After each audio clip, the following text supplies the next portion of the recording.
And however you are and whenever you are, welcome back to Paranormal Now.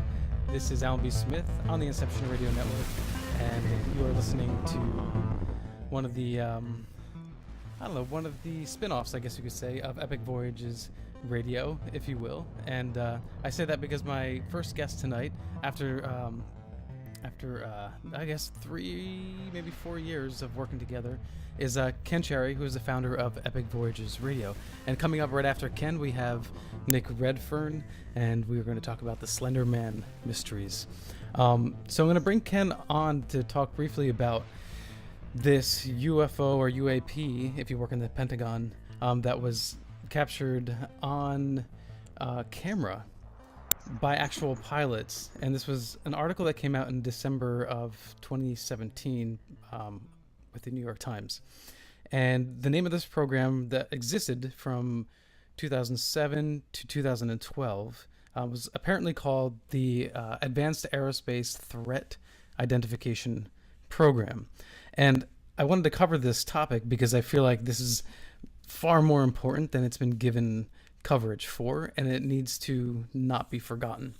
So all of you ufology fans out there, I know that you know that, but I think that, generally the public does not understand the significance of what was actually caught on camera here.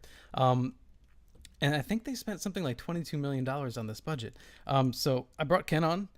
Ken Cherry, welcome to the program. Oh, happy to be here. Thank you. Yeah, no, thank you.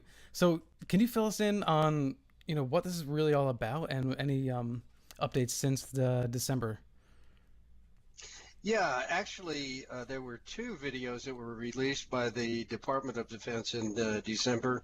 The earlier video covered the 2004 Nimitz carrier event where a couple of pilots tracked a UFO over the water, very similar to this latest reveal. So I think you really touched on something very important there when you said that this was not given the amount of coverage that it should be, because in my opinion what this is leading to is a revealing of probably what is arguably the second most important question in human history.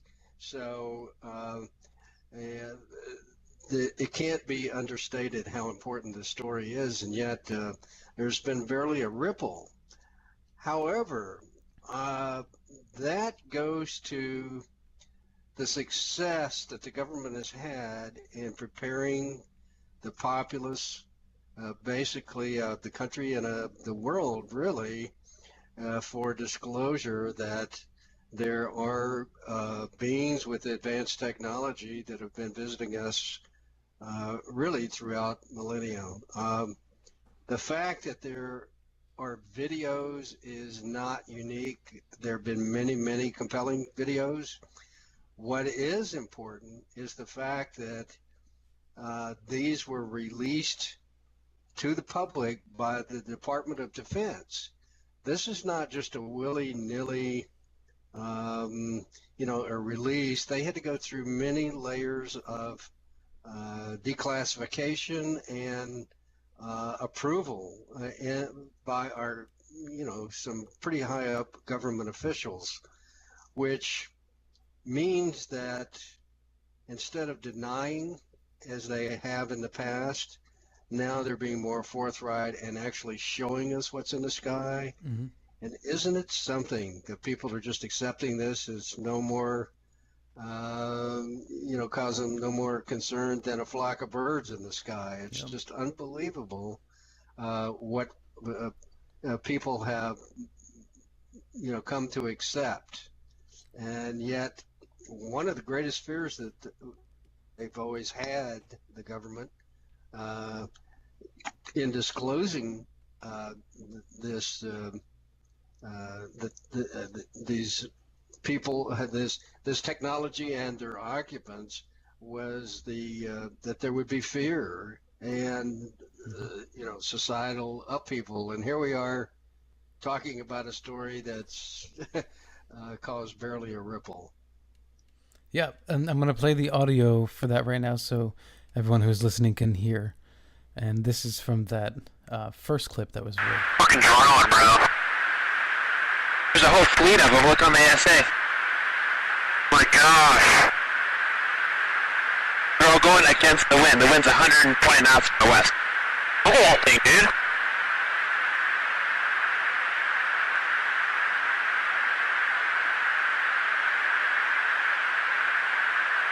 That's not our LNS though, is it? It's not. That is the LNS, dude. Well, if there's like... Look at that thing. It's rotating.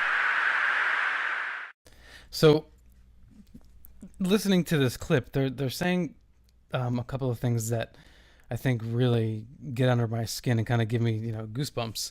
They're saying things like, "Look at that thing, it's going ridiculous, speeds, it's spinning," and then you have the visual to go along with this, and you're literally looking at this object, and it is not a plane. You can see the shape clear as well as night vision goggles go, right? I mean, but you can see it, and it's a real three-dimensional thing, and it's not shaped like any other craft, and there's no way a craft that relies on aerodynamics could move and fly that way. And these guys, you could hear it in their voice. They're like, yeah. These video clips just reveal a mountain of information beyond just what we're looking at. When you think about it, these crafts in both of these cases reveal themselves to our military with impunity. They, they're if there was any intimidation, it's of us, not them. Obviously, they have no concern that we could catch them or so forth. So they're pretty much saying, "Here we are. Take pictures of us. We don't care." Yeah. And the government is actually, the military is actually releasing these videos. This is in stark contrast to the policy that we had in the early 50s, when military pilots were instructed, if they couldn't get them to land, to attempt to shoot them down. And that was the head of our Air Command in 1952 was quoted as saying that we lost hundreds of men and planes in the attempt to down these things. So obviously, the attitude has changed considerably since then, and since these UFOs have demonstrated that they have the superior technology, and really we have no control over them. So I guess you might say that this is a peaceful coexistence, and now they're showing themselves with impunity, and the military and some high government officials have decided then the public needs to come to terms with it as well, because there's nothing we can do about it. Well, I mean, I think you're right that we are living peacefully, together. I mean, unless there's a long game that they have that is, I don't know how long, thousands of years, and then it's going to end up bad for us in the end. But I think you make a really good point that this video had to have gone through so many ranks before it was released. And you, for so many years, have been talking about the slow trickle towards, the release of and final announcement, the disclosure of aliens are here. Do you think that's a part of that agenda? Oh, absolutely. In June of 1952, for about a 1 week period of time, an armada, I guess is about the only way you can explain it, of UFOs flew over the nation's capital, and they were viewed almost nightly for about a week by tens of thousands of people. You can find plenty of video evidence of it happening. We interviewed a CIA young analyst who was there at the time, and he witnessed jets of the day trying to chase them, and without catching up to them and so forth. So as a result, the CIA decided to study the phenomenon and to gather all the information they could, which came, out in the, they had Blue Book and so forth. But one of the intentions of the government since then has been to prepare the citizenry for this disclosure. And I think that the fact, again, that there's been so little reaction to these stories proves that over the last 60 some odd years or so, that they've been quite successful in what they called education of the public. Yeah. And so, yes, I do believe it heads toward ultimately disclosure. So, in my experience in 30 years of interviewing witnesses of UFOs from all walks of life, basic education to advanced degrees and various levels of sophistication, they all believe that there's intelligent life out there somewhere in the, among the stars. So I don't think that there is possibly the level of concern that the government has had, but they've been overly cautious, I think, and but eventually they won't be able to avoid it because apparently these let's face it, some intelligence is maneuvering these craft, and obviously they're less and less concerned with being seen. So whether the powers that be want this disclosed or not, I think it's going to happen. And I think that, I don't know if desensitizing is the right word, but I think we've become accustomed to the idea that maybe we're visited. And so maybe that's why people just go, okay, yeah, well, we kind of knew that. We're just waiting for you to come clean on the subject. Right. I think the way they put it from the findings of the Robertson panel, which the CIA had still based on that, formed with one of the top scientists of the day back in 1952, was that it began an education program, and they even named a Disney production company and another company, Jim Handy, which had done all of the war films and particularly the classified ones. So I think it's not coincidental that Hollywood has spent so much time and energy on sci-fi type movies, and the popularity of Star Trek and all of the related type of TV shows and so forth now. I mean, you've had people standing in line for a couple of days at one point for one of the Star Trek movies that came out. So obviously there's a widespread acceptance of this notion. So regardless of whether people accept it or not, I do still believe that there's a fear because of the disruption to the world economies. Yeah. And but that's coming one way or the other, I believe. Well, I get frustrated a little bit because we react to certain, more mundane or just silly social media posts or tweets or things in the media, and we make a big deal about it, and then something like this comes out, and it's like, all right. Right. Well, what really got me, and I probably have spoken about this on like 3 or 4 shows now, but when I saw the interview with Neil deGrasse Tyson on CNN, his reaction was, it's a UFO. Don't know what it is. It is a UFO. I can't say that it's this or that. It's a UFO. And that was basically, he just kept repeating it and repeating it. He's like, that's what a UFO is. It can't be this or that. And we just don't know what it is. And like at least address the fact that this is very bizarre and doesn't fit into any patterns of non-intellectual control or...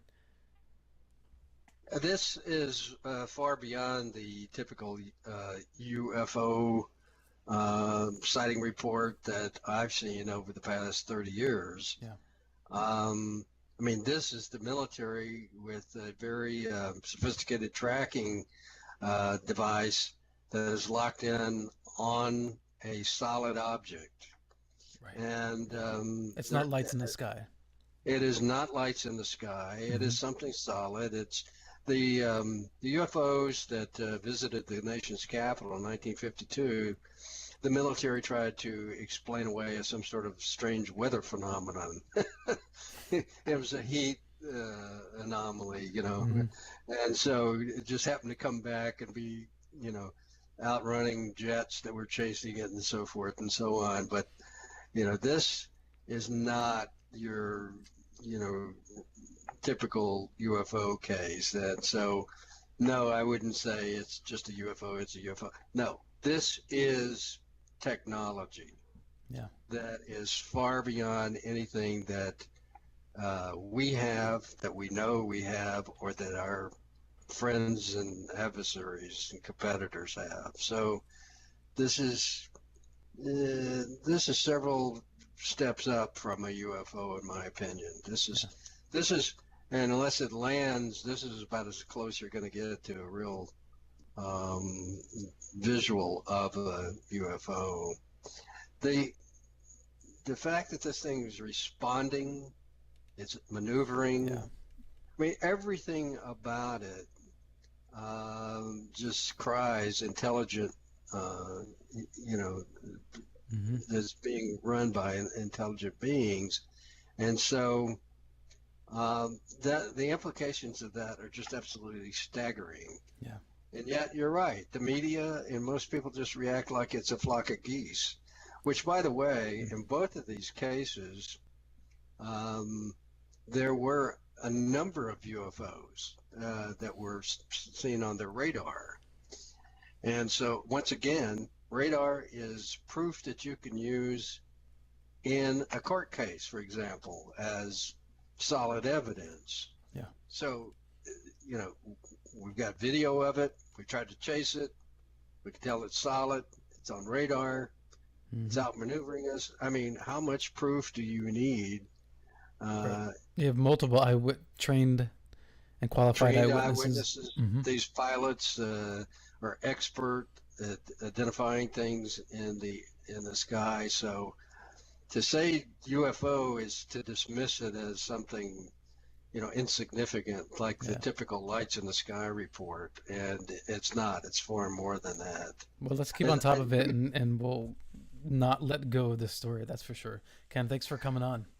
Well, my pleasure, and good evening to you and your audience. Thanks. Yeah, absolutely. And the Stephenville UFO Mark Slade Investigates book is available on Amazon. Can't forget that. Yes, it is, and it's a thinly veiled novel. I had to write it that way to protect the identities of a number of my sources who were CIA, NSA, FBI, and various military and Department of Defense officials. So there's an important message there that correlates to this disclosure that they've made here.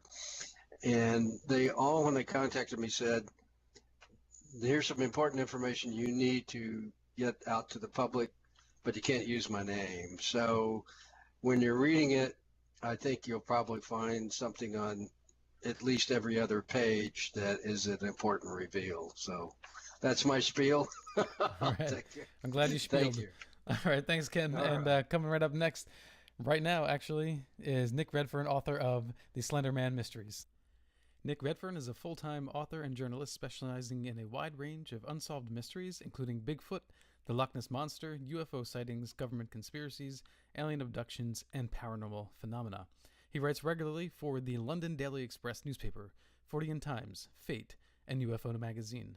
Redfern is the author of 40 books, including Immortality of the Gods, Weapons of the Gods, Bloodline of the Gods, Monster Files, Memoirs of a Monster Hunter, The Real Men in Black, The NASA Conspiracies Keep Out, The Pyramids and the Pentagon, Contactees, The World's Weirdest Places, For Nobody's Eyes Only, and Close Encounters of the Fatal Kind. He has appeared on many TV shows, including the BBC's Out of This World, the Sci-Fi Channel's Proof Positive, and the History Channel's Ancient Aliens and Monster Quest. Nick Redfern, welcome to the show.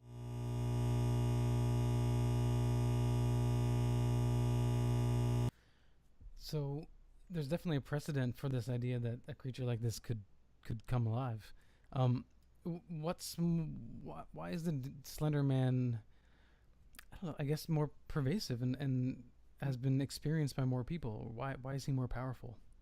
Well, that's actually a really good question because, as I said, of all the images and ideas sent to something awful, almost everybody sort of gravitated right towards the Slender Man, and there was sort of no room for anything else. It was that or nothing, and it's hard to say why, but I mean, there hasn't really been if you can consider how long the internet's been around for, from its early primitive form in the 90s, in the early 90s, and then it started to pick up in the mid 90s and onwards.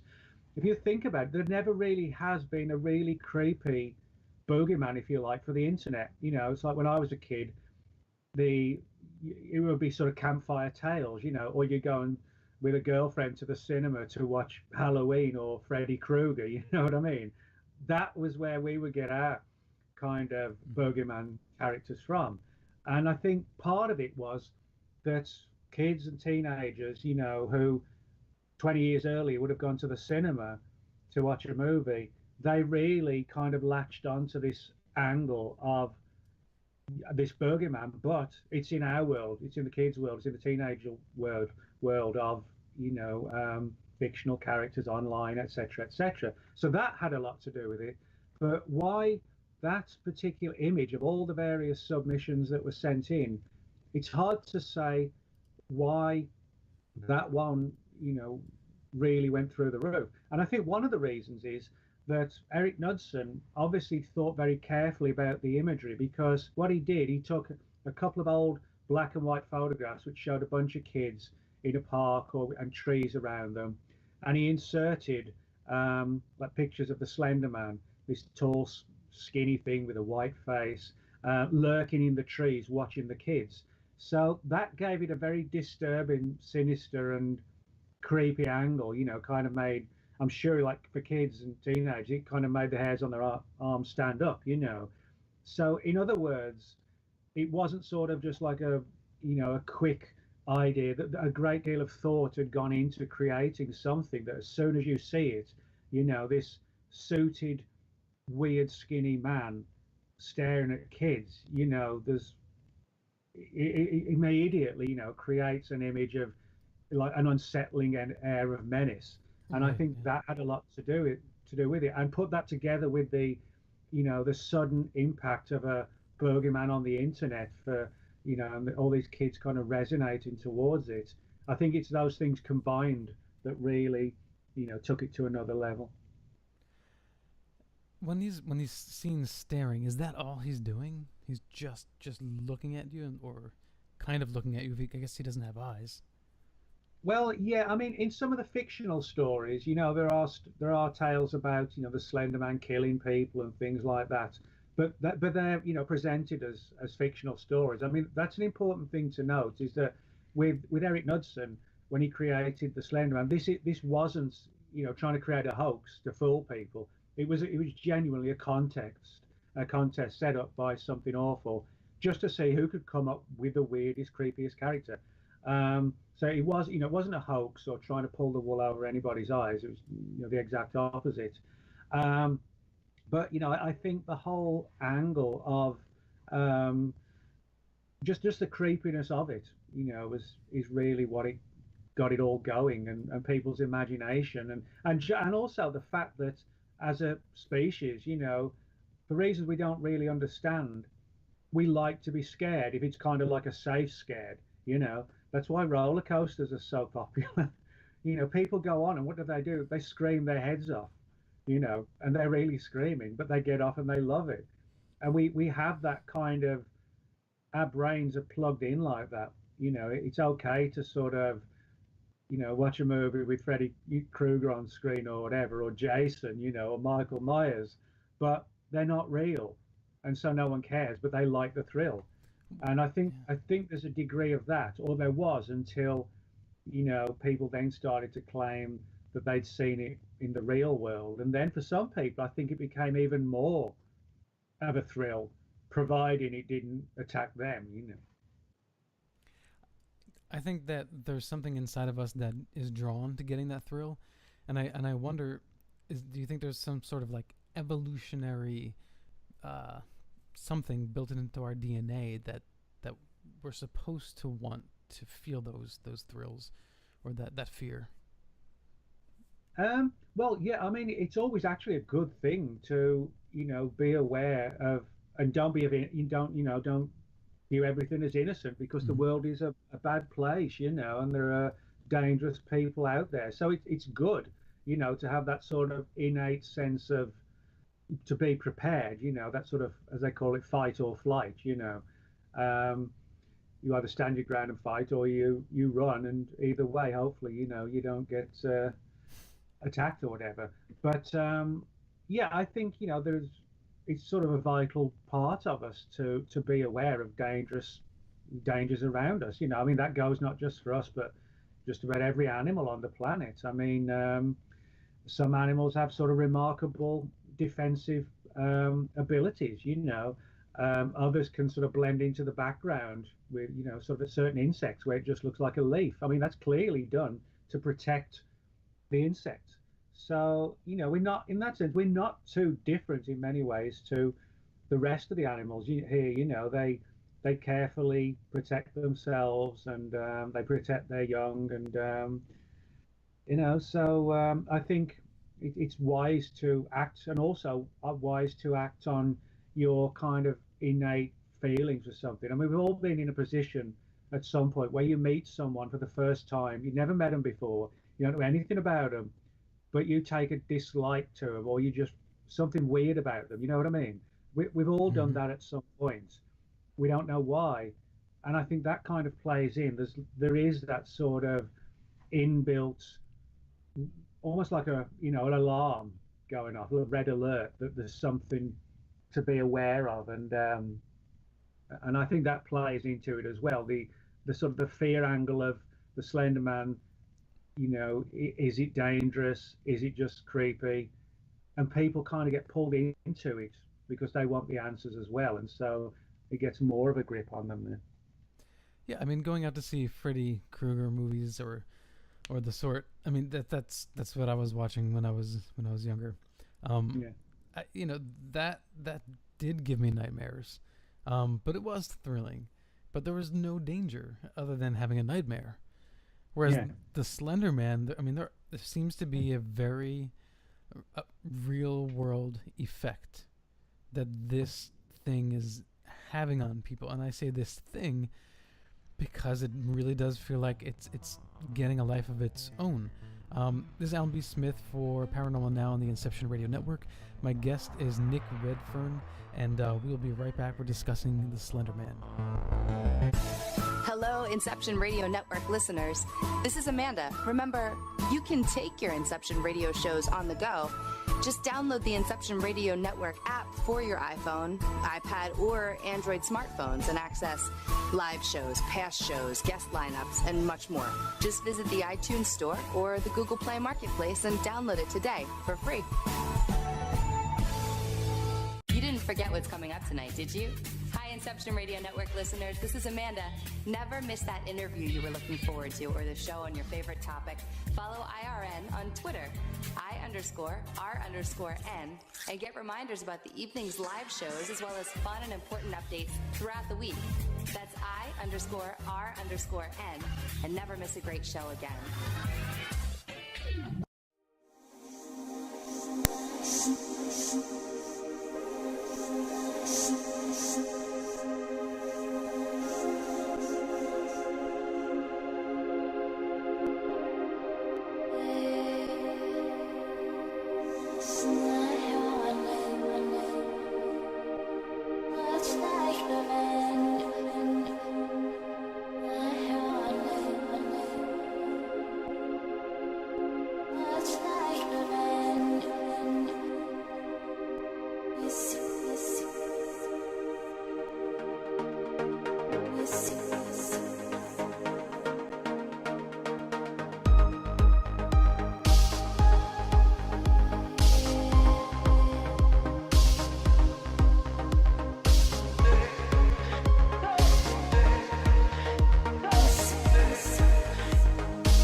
And you're listening to Paranormal Now on the Inception Radio Network.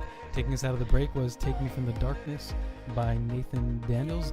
My guest is Nick Redfern, author of the Slenderman Mysteries and many a book on many cryptids and ufology before that.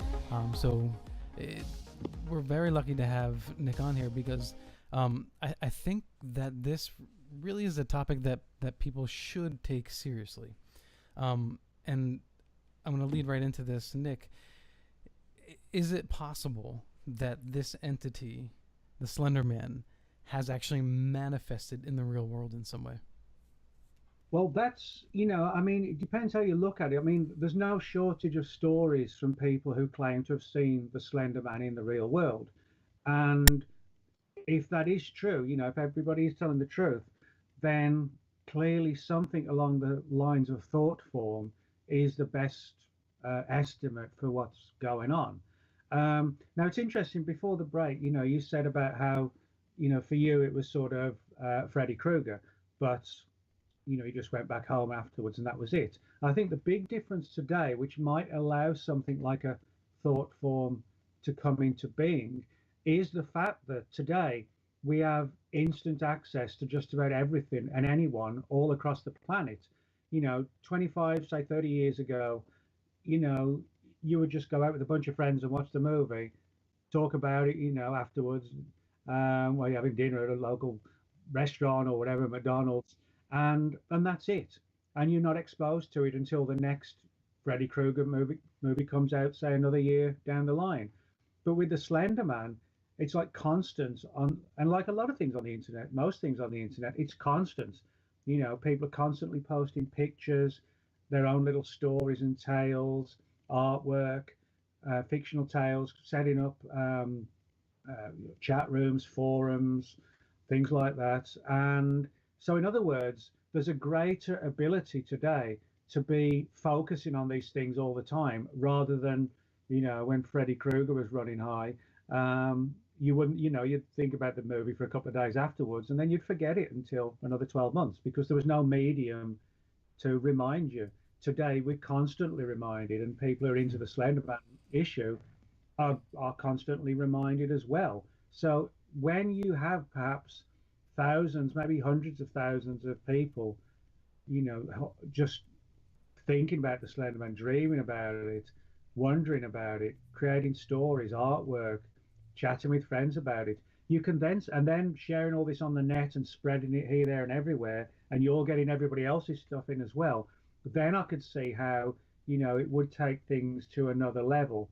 So in that sense, I think that is a feasible way. And I mean, I've spoken to a lot of very credible people who, have no reason to lie. They're not looking for fame, money, or anything like that. They just want to know how and why they got to see the Slender Man. And one of the weird things is, it's not always people who are into the Slender Man mystery. I've got some cases where the people saw what was clearly a Slender Man, knew nothing about it, but started to search on the net and found, search for tall, thin man in black suit plus ghost or something like that. And after a couple of tries, they came across the Slender Man. Mm-hmm. So, there are a lot of sort of odd issues to it like that as well. Yeah. It back in the day, let's say, when I was 12, you would have your close-knit group of friends, and if you were interested in that sort of thing and creep each other out, you would do Bloody Mary in the mirror, or Light as a Feather and Light as a Feather. And you would share those stories, right? So yeah, you would see Freddy Krueger. I mean, for me, I had to sneak those horror movies in at friends' house. I couldn't get them in my own home. There was kind of like a virtual wall against that. But we found a way. And I remember seeing Chucky the first time. But man, that had me freaked out for days. But I'd go back and I'd hang out with my friends. But you hang out with your friends in the 3D world, and that was it. Now, like you said, you have, instead of your 2 or 3 friends that maybe over that weekend, hanging out together, you talked about it. Now you can talk about it virtually 24 hours a day, because when something trends, it's not just you and your friends now, it's the other people at school. And when people are at such an impressionable age like that, and a meme is constant and constant and constantly, being impressed upon them as something perhaps real, they might actually start to believe it. Whereas, we never believed Freddy Krueger was real. So now, yeah. And then the question is, okay, fine. If you get enough people to believe in something, really believe in something, can it manifest? I mean, look at Santa Claus. I mean, did he ever manifest? So why, would this thing manifest? Yeah, I mean, that's a fair question because, there are plenty of things that people do believe in which don't turn into the form of a thought form. I mean, that's a fact. And there are sort of, certain iconic entities that we know are fictional and that do stay fictional, Mm-hmm.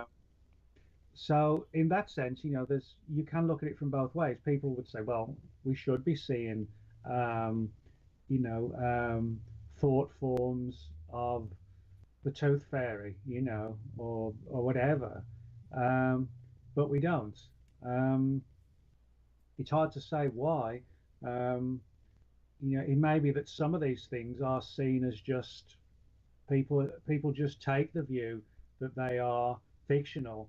For other cases, it may be they so badly want them to be real, and I think that's got something to do with it, the Slenderman, that there's a certain faction that gets excited by the idea that it's real. And I think it's not just sort of the belief, it's the wanting it as well. I think that has a lot to do with it as well. Well, I mean, it is kind of freaky. Who would want the Slender Man to be real? Well, I mean, you're right, but I mean, if you look at, for example, ghost hunters, they go to a haunted house hoping 100% to see some sort of ghostly spirit. Mm-hmm. That's And they what they're invite looking. it. So, you do find that where, people, people go looking for Bigfoot. Sometimes perhaps not giving much thought to the idea if Bigfoot's real. What would actually happen if you're confronted by a 9 foot tall, half a ton ape? Yeah, I think that's a fair question because no matter what the cryptid may be, even if you Yeah. think it would be super cool to see it, you don't really know how you're going to react, I don't think, when you see something like that. Yeah, and I think people sometimes, it's like if you got a pet dog, pet cat, that they're friendly and loving and they'll cuddle up with you. But if they see like a mouse on the carpet, they'll race after it and tear it apart. It's kind of like the wild world, has this other side to it. And I think that's kind of like with the Slender Man. People are fascinated by it. And some of them undeniably get a thrill from these, particularly the fictional tales and whatever. And then when they see it's in the real world, they're like, oh my God, that thing we're all interested in, it's come to life. And that kind of charges them up, basically.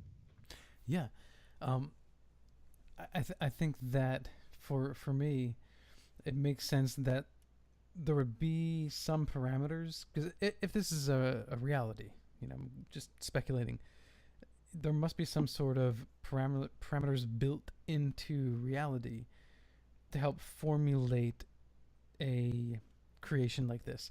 And so then I think about, how you mentioned in the book tulpas. I mean, to create tulpas, there's actually methodology to do that, right? The what, sorry? A methodology to create a tulpa. Well, yeah, I mean, granted, a lot of it is sort of theoretical. I mean, people ask, is there actual proof that we can do this?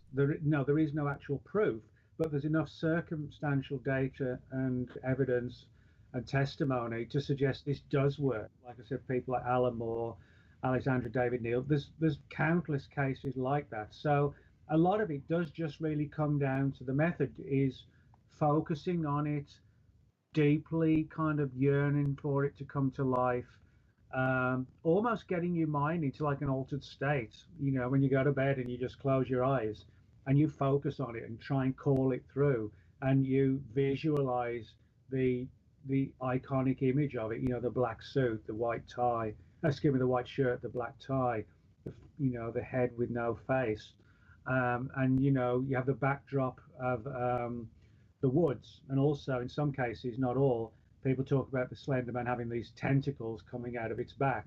So it's very visual, and it's easy to visualize it as well. So I think you put all that together, and you really believe you can do this, then the theory is you can do it. The power of the mind. Yeah, and a quick question for you: who did the art for the cover of the book?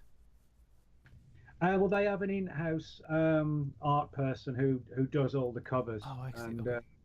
yeah, but some of the interior artwork is actually done by a friend of mine who's a professional artist in England named Simon Wyatt, and he did a couple of cool black and white sort of cartoon type pictures specifically for the book.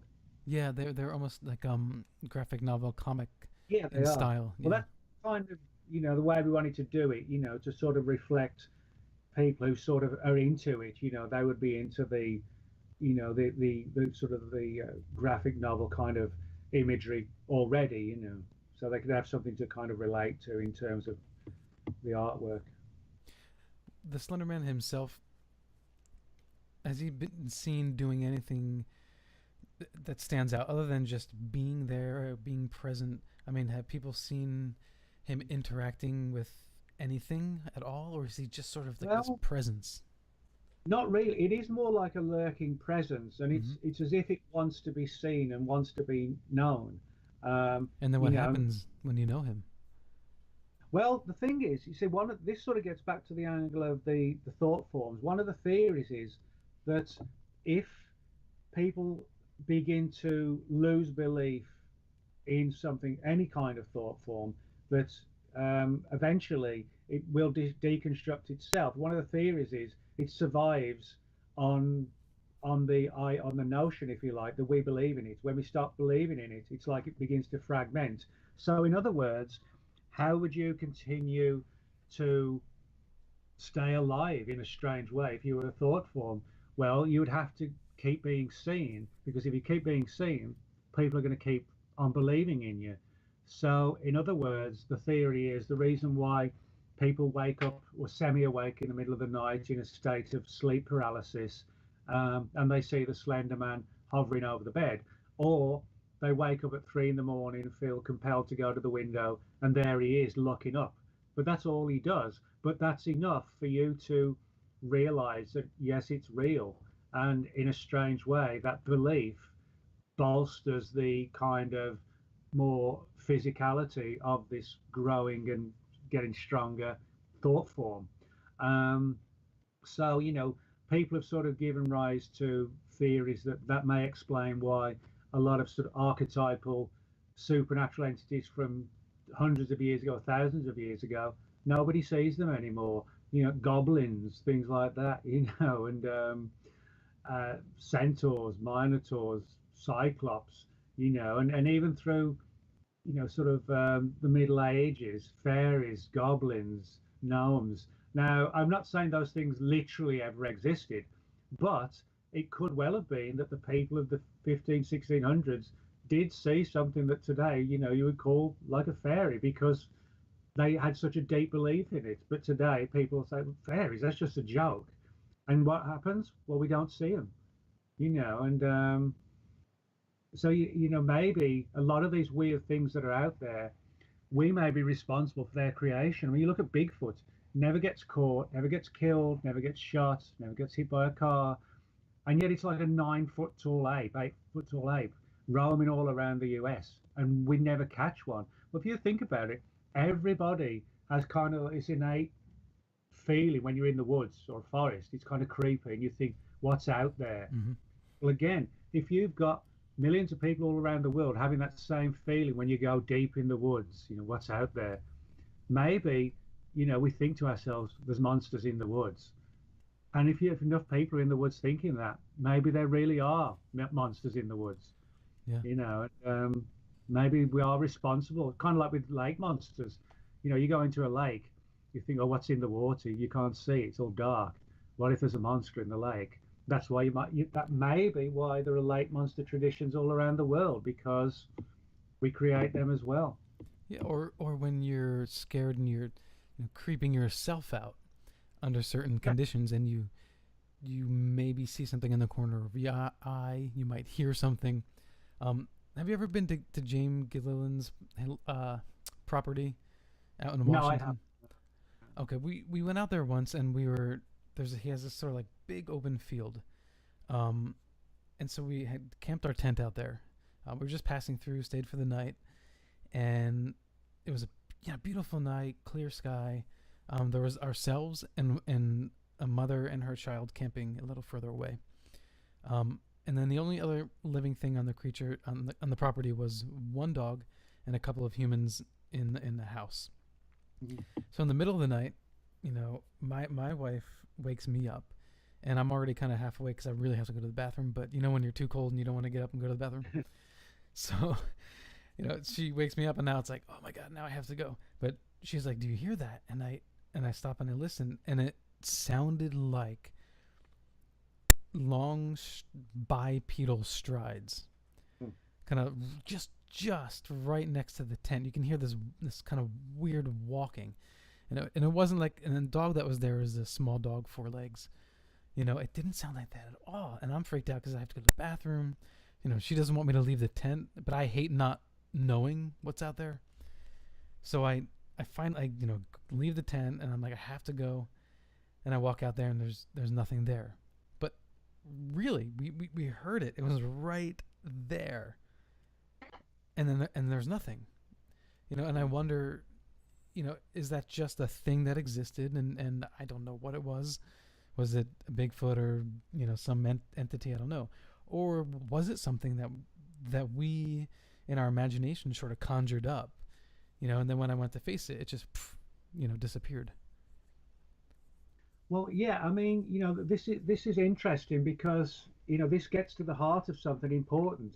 Me and you, we haven't sort of chatted for a couple of years, and yet you sort of just explained something to me, which goes a long way to possibly explaining what other people are doing in that field. You see what I mean? Well, I mean, in the same kind of experience, Mm-hmm. what you're describing is actually not dissimilar to what people are talking about, but Yeah. they're talking about the Slender Man. You see what I mean? Yeah, no, that's kind of what scares me a little bit about it. Um, and we have a little bit of time here, so I do want to bring up this point. Um, the Icelanders. I've heard different statistics, but ranging from 60 to 70 to 80% of them believe in fairies, as you had Yeah. spoken of, and that's not a time gone by. That's today, and there are areas throughout the country that are cordoned off, that are protected, because they really believe the fairies live there. Um, so in my mind, to believe so deeply in such a thing, um, I don't know. I guess, sure, it could just be like a religion, right? You sort of just choose to have faith in something and you believe it. But something like that, I kind of feel like you have to see a fairy, right? I mean, to believe it's there, or do you just go on faith and Mm. imagine that they're just invisible? Well, that's a good question, but I think what it basically comes down to is that I, you can make a good case that a lot of supernatural things that get seen everywhere, but they never ever get caught. It doesn't matter if it's Bigfoot, Nessie, Mm-hmm. the Men in Black, the Black-Eyed Children, all of these different things.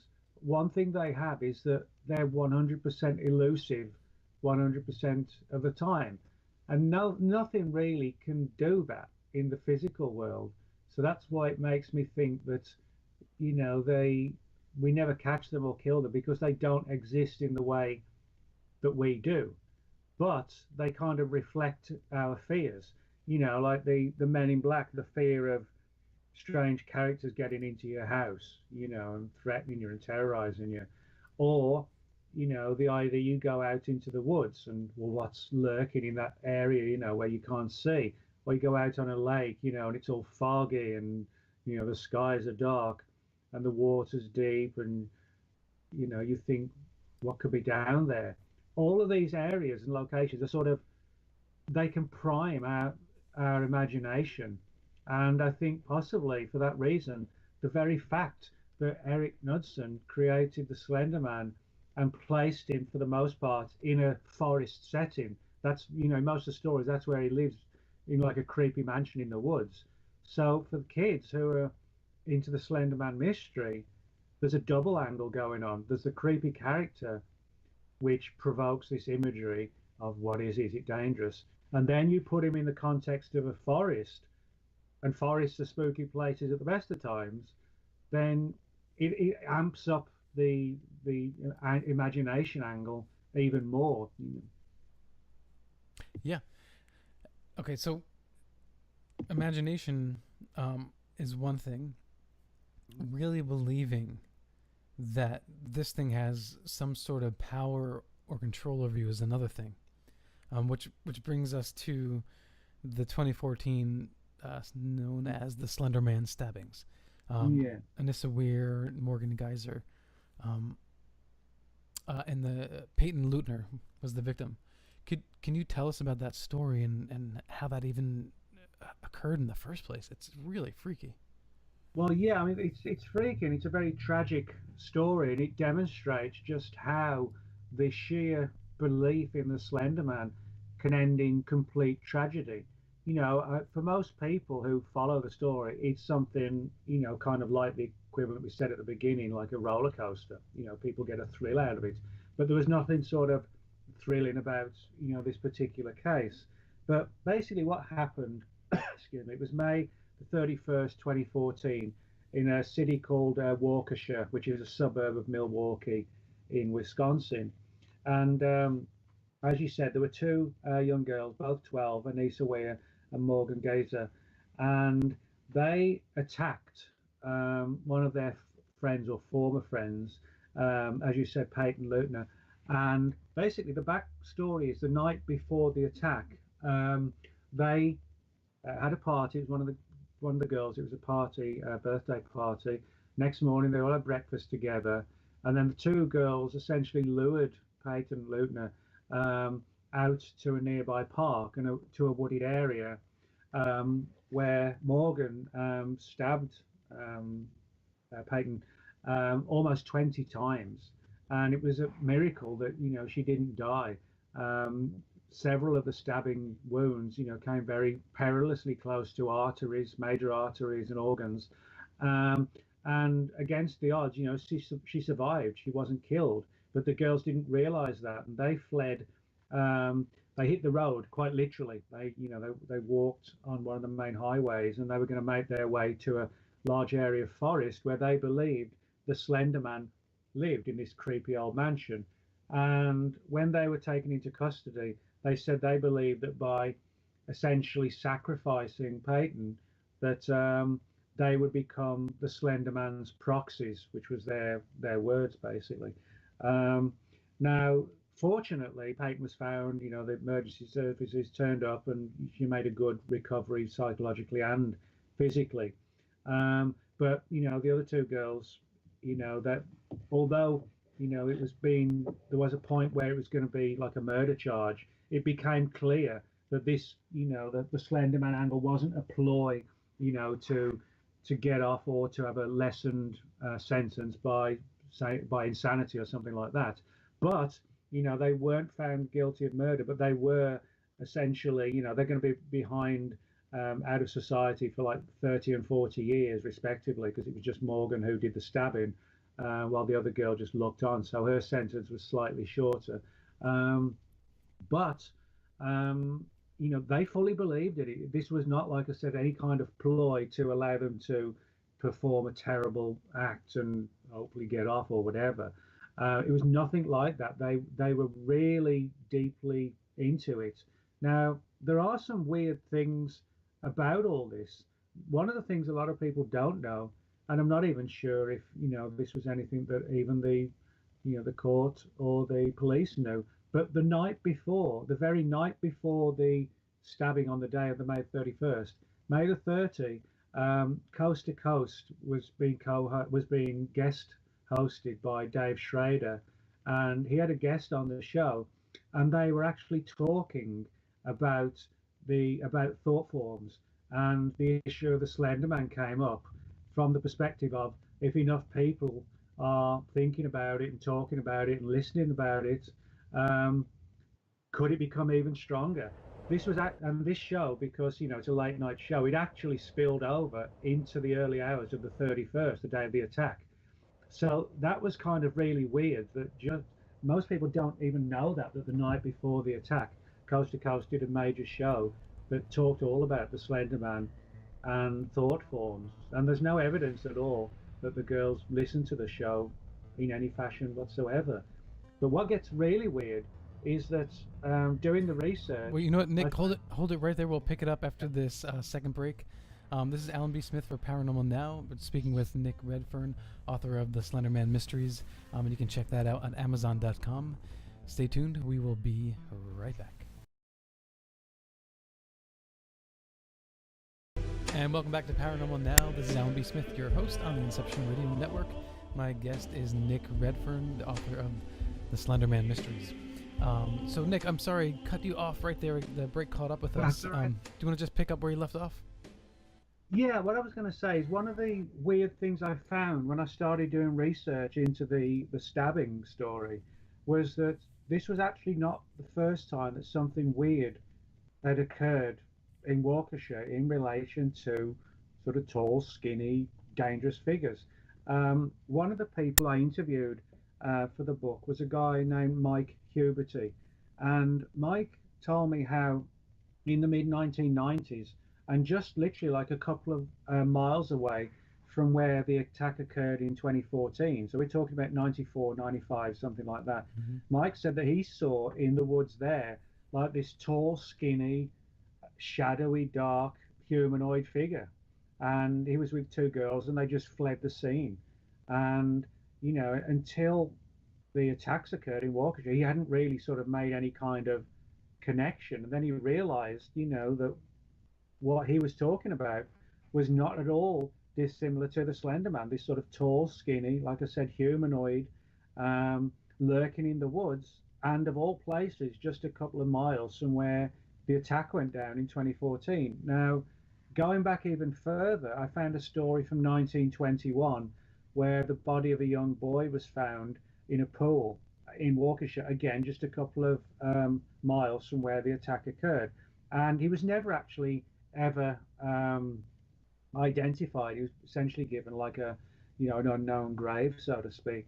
But the press referred to him as Little Lord Fauntleroy, which is taken from an old story, a fictional story of this rich young boy.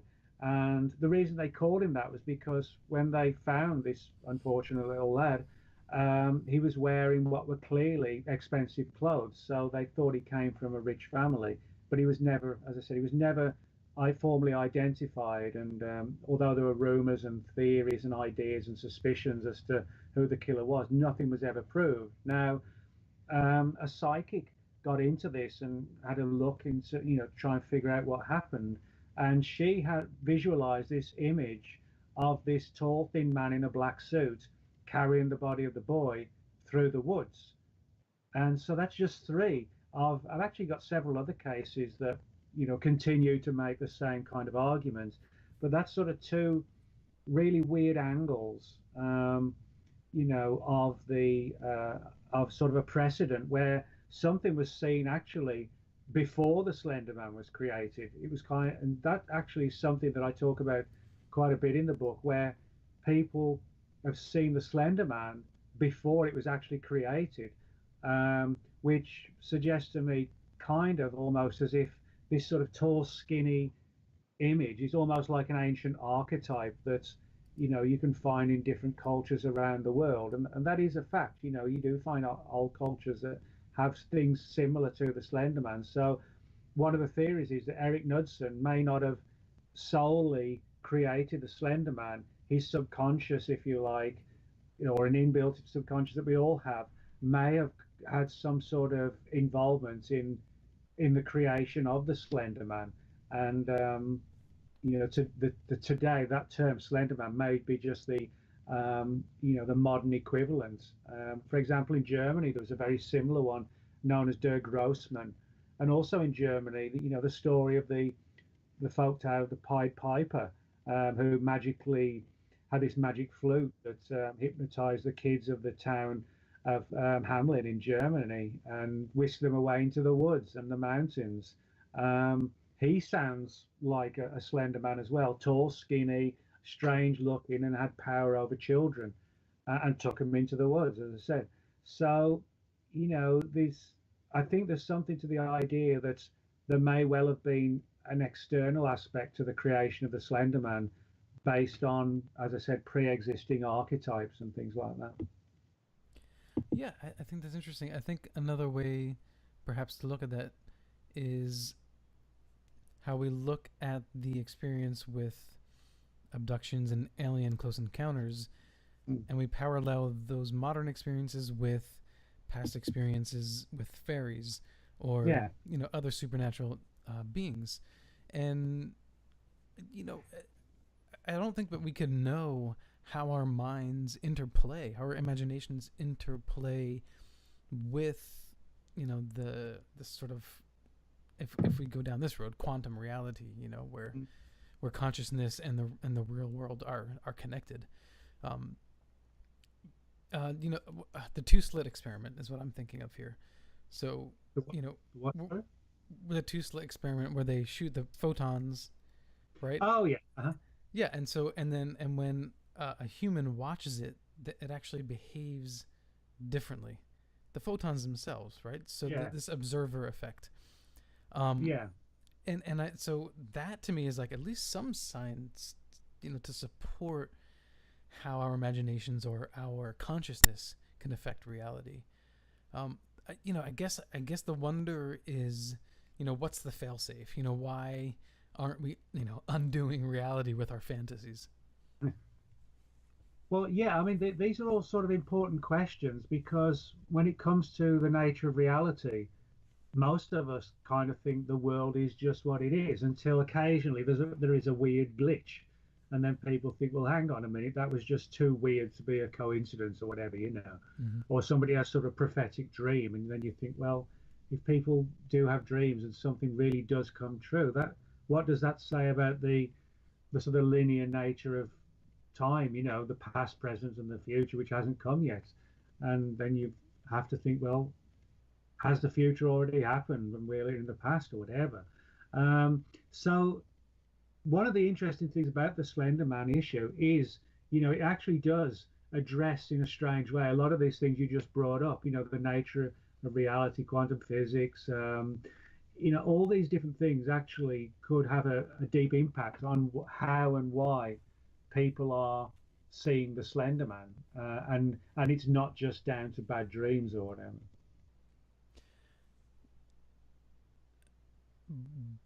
And that makes me think about the I'm losing the word now, for the sleep paralysis experience. Oh, hypnagogia. Yes. And so there are multiple different characters, right? Throughout time, you had the Hag Lady, Shadow People, the Hat Man, and they're all very similar. So I think that's another example of maybe it's just the way we interpret an entity that actually already exists. But the Slender Man, even though people say they've seen him in similar situations, he doesn't seem bound by any rules, right? He can just pretty much show up anywhere at any time. Yeah, and as I said, I mean, some of the time it is when people have got really obsessed by it, they start to see it and it manifests and so on, which, if the thought form angle is valid, then you would expect that. But there are other people who, have no expectations of ever seeing anything like this, but they do. And of course, that sort of lends idea to something else, that can one person become sort of infected by the belief system of somebody else. Mm-hmm. If your next door neighbor is kind of into all this and they're seeing the Slender Man, is it possible that can be passed on, almost like in a viral fashion, in a strange way? You become infected as well.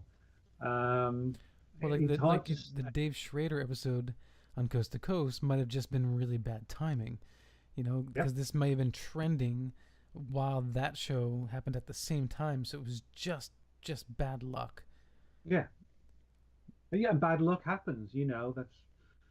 That's life sometimes. You're out in your car and somebody slams into the back of it. It's not because there's something up there that's got a grudge against you. It's because the guy behind you was texting or whatever. I use that analogy because that happened to me about 3 months ago. Oh, really? Yeah, somebody just slammed into me, and they owned up to it? Oh, they did more than that. The guy actually had a bunch of vehicles on the same policy. It was like a company situation. He didn't want to risk problems, so he actually paid cash for the repairs to be done at the local shop, and I didn't have to even get involved. Nice. I've had a couple of, little ding accidents, but there was one time in LA, and we had already gotten to a small accident, which hiked the insurance up, and I think I forget what freeway we were on, but it was just a crazy LA day, and we were going down this hill, cars in front of me were stopping. I tried to press the brakes as soft as possible without coming to a stop too fast, and then bam, it just got hit.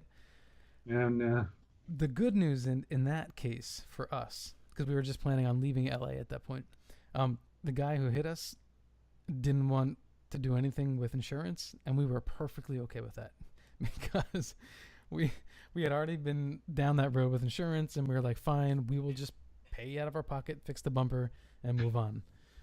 That's what happened with me. As I said, he just took a wad of cash to the repair shop and said, "Will this cover it?" And they covered it. And 3 days later, I got the car back. Yeah, and then you don't have to deal with insurance and them hiking your rates up or whatever. Exactly. But there's no insurance for the Slenderman.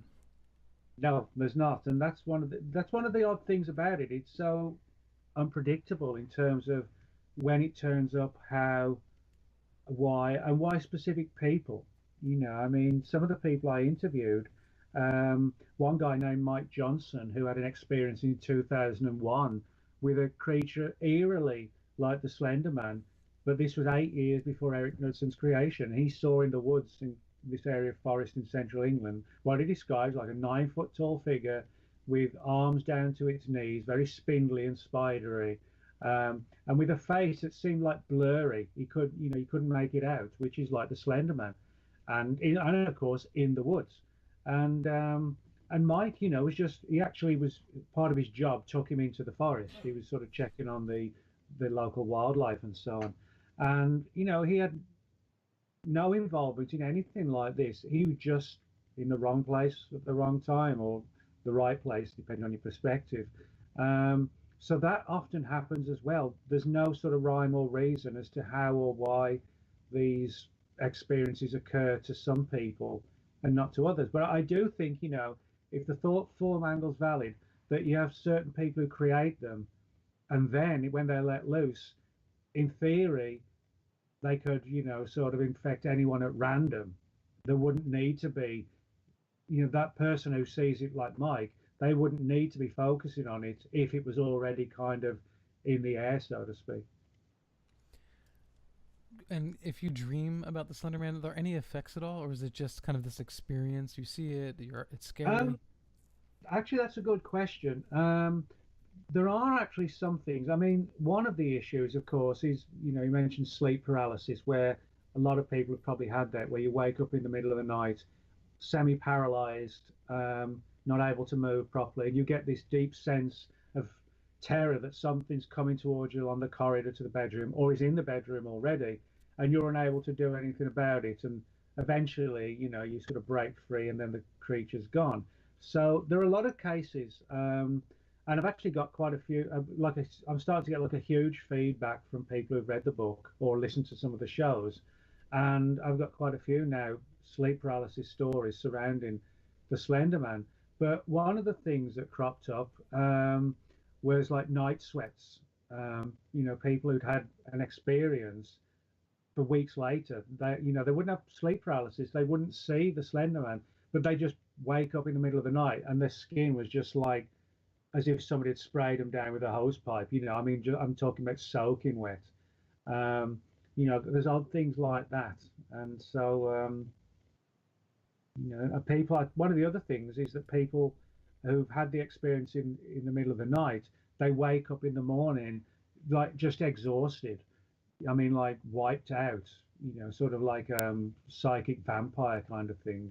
Um, kind of in some cases to the point where they felt really ill, kind of like a diabetic or something who's crashing, you know what I mean? That's how they felt, just they could barely sort of walk. They just felt that depleted.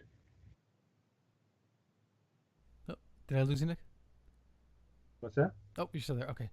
Yeah, the exhaustion figure, seems like, okay, this is an actual experience. But again, a dream could just be very intense and that sort of thing.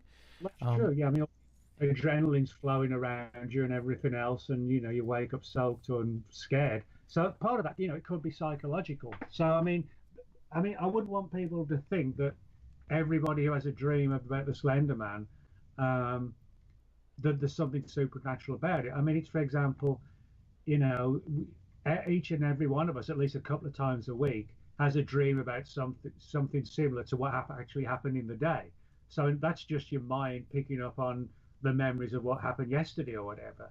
So, some dreams are just dreams, but, there are some cases where it seems far more graphic and real, that kind of situation where we've all had dreams that don't seem just like a dream. And sometimes they kind of, something significant happens in their life around that dream, which kind of impacts on it even more. So I think with this whole phenomenon, it's important to be to have like a level-headed approach to it. In the same way that I don't think we should write off the paranormal angle, because I've come across some really weird cases that do make me believe that the thought form angle is valid. But equally, we don't want people to think that it's that and nothing else. I mean, it's like with the two girls. A case could be made that there was no paranormal angle. You could make the case that they really descended into this, state of mental illness where the lines between reality and fiction became blurred, and then they perform that terrible act. You could actually make a case that that was all just purely internal to the two girls. On the other hand, of course, we have the pre 2014 sightings of tall, skinny figures around the area. So I think it's important to be balanced and not sort of see a monster around every corner, but be aware that something weird could well be going on. Well, how does someone know when they see the Slender Man? Because sometimes he's without the tentacles, sometimes he just has the arms. Do people know instantly, like, oh, that's what I'm seeing?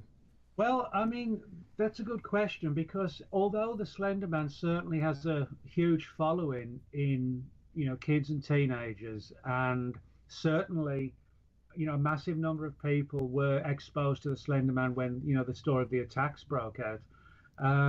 It is a fact still that most people, aren't aware of the Slender Man. It's, it's a certain small percentage of the population, and primarily kids and teenagers who sort of really get into it deeply, and the people who casually or whatever follow the news stories. So in other words, most people might not know or recognize that, oh, I've just seen the Slender Man. They may just thought they'd seen this terrifying figure in a long, black suit and long arms and skinny body. Well, actually, I know from a couple of cases that I've got that people actually did sort of Google search, on what they'd seen, and literally within a minute or two at the most, stories of the Slender Man had popped up. They'd seen like a tall, skinny figure, so they typed that in, and it didn't take long to get, all the links to the Slender Man. So I think a lot of people who may have seen things like this haven't recognized the connection to the Slender Man. They just saw this nightmarish thing that they couldn't get out of their mind. But I think the one thing more than any other that really sort of dictates that you're dealing with something that is perceived as the Slender Man and not as like the Hat Man or the Men in Black is the fact that there's no face. You know, if you look at all these other things like the Hat Man, the Men in Black, the Black Eyed Kids, they're all creepy and very often dressed in black, but they do have faces. The Slender Man doesn't have a face at all. So I think, you know, when people say, well, it had no face, no eyes, no nose, no mouth, that is the one thing, perhaps more than any other, takes it down the path of the Slender Man. Now, of course, the other angle is the tentacles. And when Eric Knudsen created the Slender Man, he, by his own admission, he said one of the things that inspired him was the work of H.P. Lovecraft. He was, you know, a big fan of his work. And of course, if you know Lovecraft's work, you know, he was fascinated and also repelled by some of the creatures he created, like Cthulhu and Yog-Sothoth, some of these sort of rubbery, tentacled, octopus-type creatures, which he loathed, but, you know, became part and parcel of his stories. Now, there's like a school of thought that believes that Lovecraft, and I talk about all this in the book as well, the idea that Lovecraft didn't just create these creatures and these fantastic ancient cities out of his mind. The theory is that he could have perhaps, in his sleep state, astrally traveled and then unknowingly incorporated some of these aspects into his stories, like these tentacles and so on. So some people have wondered if that may have happened to Eric Knudsen, that's been inspired by an author who may have been astrally traveling, means that perhaps it wasn't all fiction. You know, there was a factual aspect to this.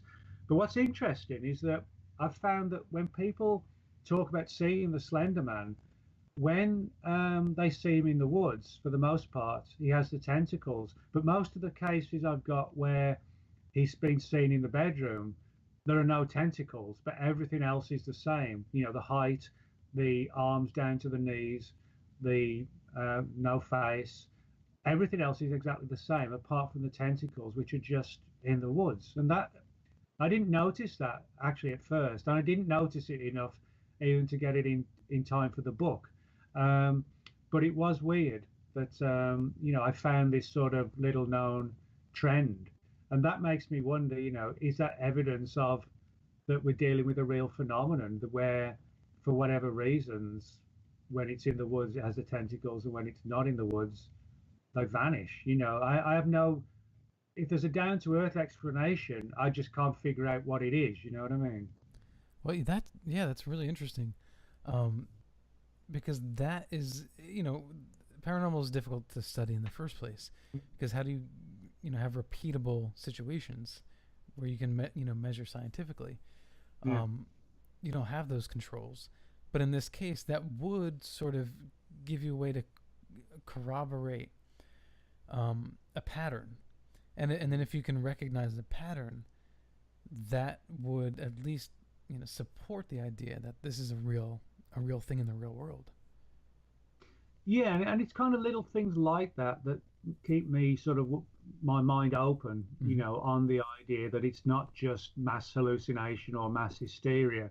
Now, I won't say that, I'm not saying that that hasn't been a component at times. It may have been, but I think there are, you know, examples where it's not been that, and there have been a lot of really weird tales. And I mean, where it's going to lead, I don't know. I mean, it might, after a while, just people start to forget about it. Kids grow up and get jobs, you know, and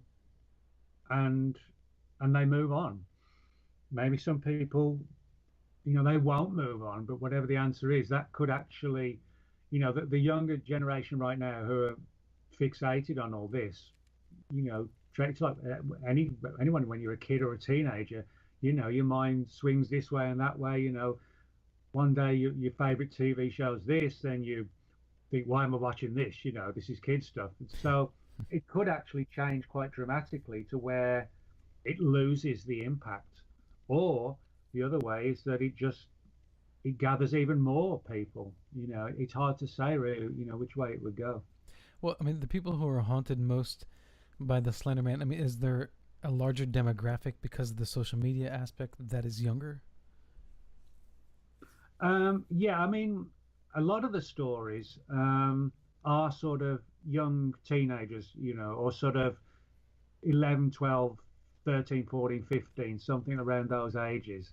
Now, there are, for me, I've sort of take a detached approach. I'm sort of writing it from like a journalistic perspective and telling the story.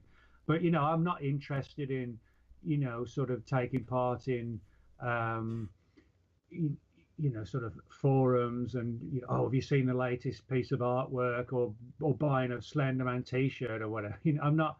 That's because that's not me. I'm not into it like kids are into it. I'm sort of a writer telling the story of the paranormal aspect and how it came to be.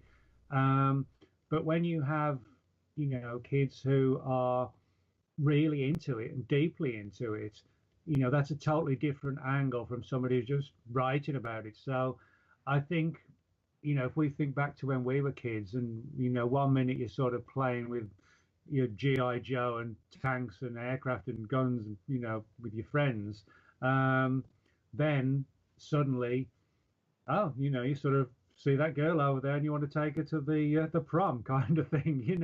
That's how we change. And I think that change in how we change is important, because that might have an impact on the Slenderman mystery. But yeah, in terms of demographics, there's no doubt that the ones who are sort of really into it are kids and teenagers, and then I won't say it goes away, it doesn't, but in figures for people who are in their 20s upwards are far less, massively less than people in their, so 10, 11, 12, 13, 14, 15 age. Right, and they're keyed into that image. And the people who are older, who are having experiences, might be calling it the Shadow Man or the Tall Man or the Hat Man or something like that. Well, yeah, I mean, but then saying that, I mean, Mike Johnson's case on the Cannock Chase in England in 2001, I mean, he saw, for all intents and purposes, what was the Slender Man. David Weatherly, who wrote the Black Eyed Children book, David generously gave me several of his stories to use in the book. What was interesting about them was that, yes, the witnesses had seen something like the Slender Man, sort of in the 90s and 80s, that was just like the Slender Man, but they still were having experiences in adulthood, in the 20s, 30s, and even 40s. And so, in other words, it was a case of, although they'd stopped thinking about it for years, in some cases it suddenly popped up again, as if it never really left in them, but kind of lurked in the back of their subconscious. And then one day, like a click of a finger, they were back, or it was back again. Well, so, yeah. So that there aren't, it's not like, it's one thing or the other. I really wish it would, because it would make it sort of a hell of a lot easier to try and understand it all. But there are these different aspects of, childhood, teenage years, and then a change in 20s and 30s, and then sometimes it comes back. So, a lot of odd things. All right, well, let's hold it there. We're coming up to the last break for the last half an hour of the show with Nick Redfern. This is Alan B. Smith for Paranormal Now on the Inception Radio Network. And, so there's a lot of ground to cover still. We have just a short period of time to go. But I definitely implore you to stay tuned, because you are not going to want to miss what Nick has to say about the Slender Man. We'll be right back. And welcome back to Paranormal Now. This is Alan B. Smith, your host. My guest is Nick Redfern, author of the Slenderman Mysteries and many other books that you probably find interesting, like Monster Files, Memoirs of a Monster Hunter, The Real Men in Black, etc.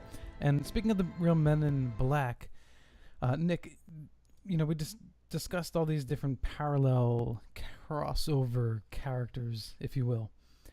Do you personally, and I know you approach these things from an objective point of view, but if you had to guess, and let's just say hypothetically this was a real entity, are these all the same entity, or are they all separate manifestations? Well, I think they're separate manifestations, but they could all have the same origins. In other words, if you look at the Men in Black mystery, I mean, there are good grounds to suggest they might be thought forms, because they don't seem fully self-aware, which, funnily enough, is actually a subject I wrote about in an article today, actually, which should appear in another day or two. But they don't seem fully self-aware. In other words, they're not sure what they are themselves, which could be an indication of a thought form that's still developing, in a sense, if you like. But yeah, I mean, there are a lot of parallels. I guess the main one, obviously, the black clothing. The black-eyed children usually wear black hoodies, and the men in black wear black suits and very often black fedoras. There's a lesser-known aspect of the women in black who also dress in black, pale skin. You've got the Hat Man, which sounds like the men in black, with the fedora. The Hat Man is kind of similar. The shadow people, and they're all pretty much, shadowy black suits, and they try and find a way into the house, or they do. It's either they try and get invited in, or they manifest in the bedroom. So I think the origin could actually, if they are thought forms, or if a lot of them are, then the origin would be the same. Otherwise, in other words, the human mind.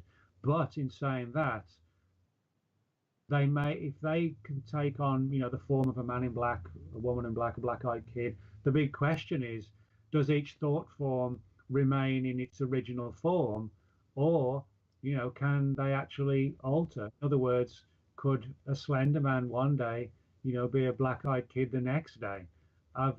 There are some cases where people have spoken about some of these entities, sort of what we would call shape-shifted. I actually got a couple of really weird stories. I mean, super weird, where people claim to have been visited by these creepy, pale men in black. Nothing like the movie versions. It's more like a gothic horror story. And two families who had no connection with each other, and the times were like decades apart, where they said they'd seen a man in black who literally kind of shape-shifted into a large black dog with these sort of fiery red eyes. Now, unless both of them were lying and they both came up with the same story, which I don't believe, then that gets us into some real weird territory of thought forms possibly being able to take on the form of something that maybe you have a deep-seated fear of subconsciously, deep in your subconscious. In other words, they manifest, once they're created, they then manifest according to whatever the worst scenario they can conjure up is. Somebody sees this black-eyed kid or something, or somebody else sees the men in black, somebody sees a werewolf. None of them are physically real, but it just might be the sort of thing that the thought form needs to get more of a belief and a strength of power in it. It reminds me of Voldemort. Yeah. The one who shall not be named, and it's like this idea in this book, and that's what makes it creepy. It's like, don't say that name, don't invoke him, don't make him real again. And I think that really plays into that deep superstitious part of us. I'm not particularly a religious person. Spiritual, sure. Metaphysical, yes. And I'm not superstitious, but I still knock on wood. Like, what's up with that? I can't resist. I have to, just in case. Well, I mean, it's funny you should say that. I'm not a particularly religious person, but I have had a couple of experiences that do lead me to believe that I do, for the most part, I do think something survives bodily death. But I things like pearly gates and harps and all that stuff, I think that's just the embroidered side of it, for belief systems and whatever. But I think there is probably something based on just a few things I've had happen. But in saying that, I think that to a degree we all sort of have suspicions, and even in the 21st century with all our technology and high-tech world and everything else, there's always in our mind, there's always that ability to swing back to times when things were very different, and they were, 500 years ago in England, my God, they were sort of burning people for being witches, And if you walk past a black cat, it would mean something terrible. We just, for the most part, we don't think about it like that today, but we do, like you said, occasionally, we'll just think, oh, I better say something, and like knock on wood or whatever. Um, it don't mean we're crazy. It's just that's how we are, we have that kind of aspect of in our mind that there are still mysteries and they can impact on us. Yeah, it's interesting that something like the Slender Man isn't just a talk about some creature in the woods. It opens up the door to so many other mysteries. There's this sort of like, it bleeds into these other areas. Because I think, and I'd like to hear what you think about this. If creation itself is a sort of demiurge, you know, an imagination come true, and then we as human beings are a part of that creation, and now we are conscious. Maybe the Slender Man or other entities that come to fruition is a continuum of that natural state, where consciousness is in this, this has this desire to create and therefore manifest something. And we're just sort of like part of this lineage of the original creation. Mm. Well, I mean, that's an interesting concept, it's an interesting theory. And I think, a lot of it just comes down to really, what is reality? And we're still struggling to understand the glitches in reality. So you don't have the answers to reality? No. Well, we think we do. I mean, if weird things didn't happen in our world, reality would be exactly as it appears to be. But the problem is, everybody now and again has like a weird glitch happen where it clearly suggests reality isn't all what it seems to be. I'm not saying it's not what we're perceiving isn't real. It is, I think. I don't think we're living in a matrix world, but it's kind of like. But things do happen that are weird, which aren't explainable always by just taking the view that, well, this is reality. And I think sometimes people get a little bit weirded out by that, the idea that we're not fully aware of what we are in terms of reality. And are we living in sort of like a weird matrix dream world, or something along those lines? I mean, who knows? Yeah, I think I'm less scared to think about that, because I think in terms of, okay, let's say we created the first AI and it becomes self-aware. It is a creation of ours. So it can, as a machine, it can look at this biological world and feel different, feel separate. But it doesn't mean its reality isn't legit. Just because we programmed it, now that it's actually self-aware, it still is an independent life form itself. So, I'm thinking, if I'm in a matrix, I am self-aware, and to me that is still some sort of freedom. It's not like I'm just a slave, like Mario Brothers in a video game. Yeah, and I think all of this kind of just makes people think about things, as to what what the whole thing is, and I think certainly the Slenderman issue has opened a lot of these questions, as to what is real, and what can be created and unleashed, and how people's minds become entangled in these obsessions, some possibly of a supernatural nature, and some of just a mental illness, but which is impacted on and made even worse by things like the Slenderman stories. So it's sort of a weird cultural phenomenon of this particular era, and I don't think people have sort of realized the sheer impact that the Slenderman has had on so many people, and from varying different ways. Yeah, the subconscious is extremely powerful. I mean, we see that, anywhere from addiction just to daily habits. I'm laughing at myself because, do you know how recently people were making fun of President Trump? He grabbed a glass with two hands Do you remember seeing that?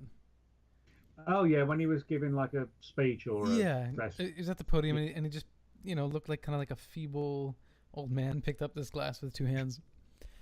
And the very thought of seeing that image over and over and over again, I started picking up a glass with two hands. And I was like, this is really comfortable. This is much easier than one hand. And, it's not a big thing, but I noticed that because of that repeating and repeating, I just did it. It was like my mind was like, I want to try that. I want to see what that feels like. And that's my subconscious. It really wasn't a conscious decision. It just happened, but I could feel it was this sort of curiosity. And I think that's where the danger is with this, is especially with younger people, that deep-seated curiosity that you have when you're 12, 13, 14, 15, which could also lead into a belief. Yeah. I mean, and I think that's at least a part of this story. What it does, it tells us a lot about the human mind, and how we work, and the intricacies of the mind as well. Yeah, I mean, the Matrix, I think, is a interesting parallel. I like in the movies how they, ghost star glitch, like you were saying earlier. We have maybe these glitches, and that's why we see these things. But the Slender Man seems less like a glitch than something that we create. Yeah, it does. Yeah. Yeah, because if I'm walking through a hotel that I just booked, and I happen to see some kind of misty spirit float by, and all I was doing is trying to get some ice. That I would put in more of the category as, if we were in a matrix, that would be a glitch. But the Slender Man, people are thinking about it, and then they see it, and then it has some sort of impact or control on their life. Yeah, and that is one of the sort of major aspects, is that people do, when you talk about control, people do, for whatever reason, paranormal or not, people do become obsessed by the Slender Man phenomenon. There's no doubt about that at all. It's not something you're casually into, or you're not. It's like, it's full on. Is this something that we should expect to see, a trend of future incarnations? Maybe. I mean, it's hard to say, but I mean, it's like anything. When people pick up on it and it catches people's imagination, it goes all the way. I mean, you can look back at things that today kind of seem quaint, but that really, got people's attention, and people became obsessed with things like Rubik cubes or something. You know what I mean? Where everybody had to have a Rubik cube. Nothing paranormal about it, but everybody had to have one. Yeah. And as time develops and technology develops, I mean, you think sort of, I don't know, 15 years ago, people were excited. Oh, have you seen the new portable CD player? You can stick it on your belt and, take it on the plane, and, you go on the plane with like 20 CDs or something, and it was great. And the funny thing is, some people listening probably don't know what you're talking about, Nick. Yeah, I remember when the Walkman came out, and that was the yellow Walkman that was like robust. You could drop it, and that was a big deal. Yeah. And that was a trend. It was an obsession. Everyone had to have it. Yeah, that's right. It isn't just that it was new and strange. You've got to have it. And that's kind of like with the Slender Man. It's like, oh my God, have you seen this about the Slender Man, this thing? And then you have all these kids. They're all talking to each other about it, and you get all the latest stuff, and and again, it all depends on how you really sort of view it. Paranormal versus mental illness versus imagination in between. Were there any predecessors to the Slender Man in terms of the modern social media phenomena? But you mean in relatively recently? I mean, or a long time? Yeah, I mean, this came out in what, 2009? Was there anything in the early 20s or even late 90s that was like a predecessor to? Well, I mean, the Black-Eyed Children did really start roughly around about the same time, and kind of like with the Slender Man, people talked about how family members had said they'd seen black-eyed kids in the 20s and the 30s or whatever, the 40s. So that did come out round about the same time. There's no, or at least it started to get publicised round about 2008, 2009. Now, in terms of other ones, I mean, the Men in Black, they sort of really kicked off in the early 50s. And although I still get a lot of reports today, there's no doubt that it was sort of the 50s and the 60s was the period when reports of these creepy, weird, cadaverous Men in Black really reached their peak. But I mean, there's a lot of things like that. I mean, you had one that's known as the Grinning Man. I forgot about that one. Yep. Yeah, this creepy, weird grinning man, and even these sort of creepy clowns sometimes. There are people who think some of these creepy clowns are not just weirdos, running around, that could be a paranormal phenomenon as well. So, that you can make a case that there have been earlier things. I mean, you look at it, with the Clownisher, the Stephen King story. These sort of creepy smiling figures. I mean, that's another example. So I don't know what extent they may have become thought forms, but I mean, things like the Men in Black, as I said, they don't seem self-aware. They don't seem to be fully aware of what they are or what they're supposed to do. It's almost like they're programmed for a particular task, but when that task is over, like threatening the person, and they leave, who's to say if they actually really still exist, after, if they are kind of like a program, unleashed on your laptop or whatever. In the future, what does that hold for us? Because if the Slender Man is an indication of what can happen on social media, is this a phenomenon that will continue with new creations? Will the next Eric Knudsen come up with something, and if so, I mean, how do we prepare for something like that? Well, I actually think it will increase, and I think it will increase dramatically for one main reason, that I think what's going to expand is whether or not we get artificial intelligence very soon. I don't know, it could just happen. But what I do think we'll see a massive rise in is the idea of virtual reality is, growing at a massive amount. I wouldn't be surprised if 20 years from now, kids, spend half their free time or their lives in like a virtual world. You know what I mean? Just programming, and you can be, I don't know, James Bond or whatever. And people, I could see the possibility of kids wanting to stay in those worlds.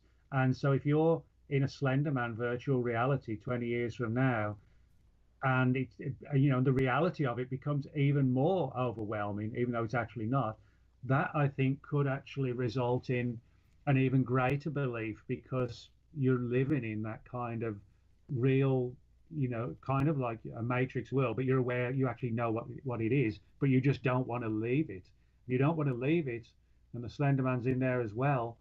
Well, that could really, kind of increase the belief if you've got, again, thousands of kids, with their virtual reality gear on, and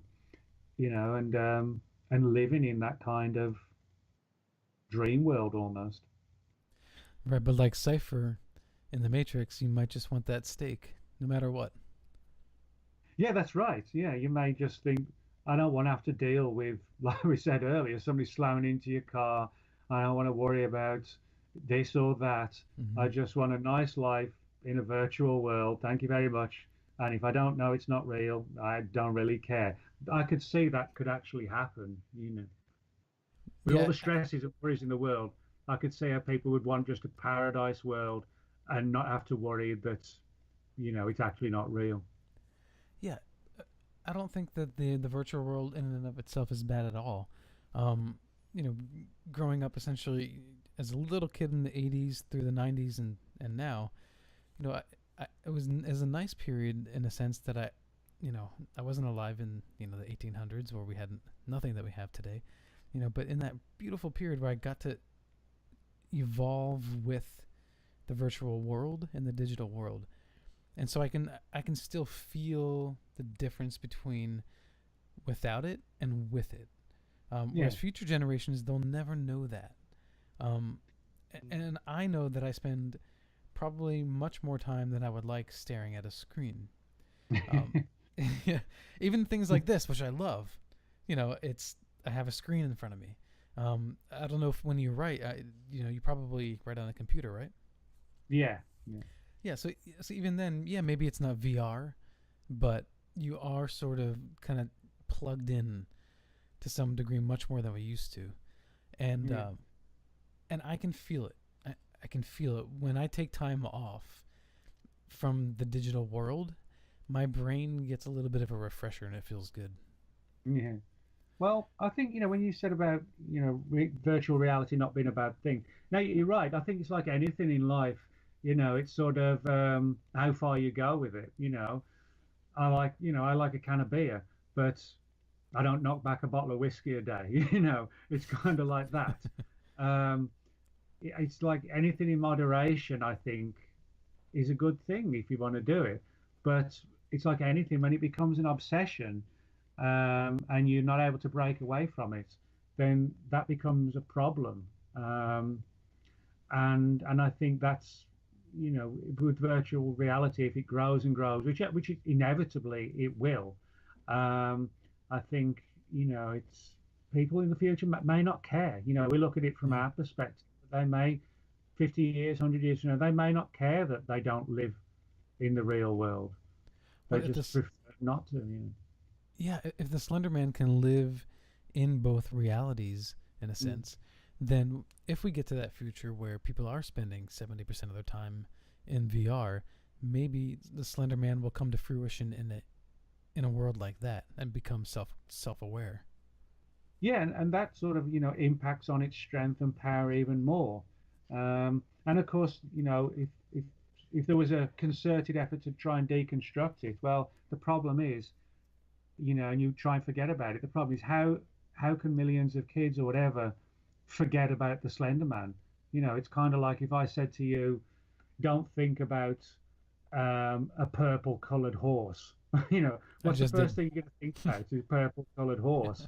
And when you seeded that image, and I say, now try and forget about a purple coloured horse. Well, for the next 10 minutes, it's probably going to be on your mind because we've been talking about it. And if I dream about purple colored horses tonight, I'm emailing you. Yeah. But it's difficult to get something off your mind when it's been embedded in your mind for so long. Yeah.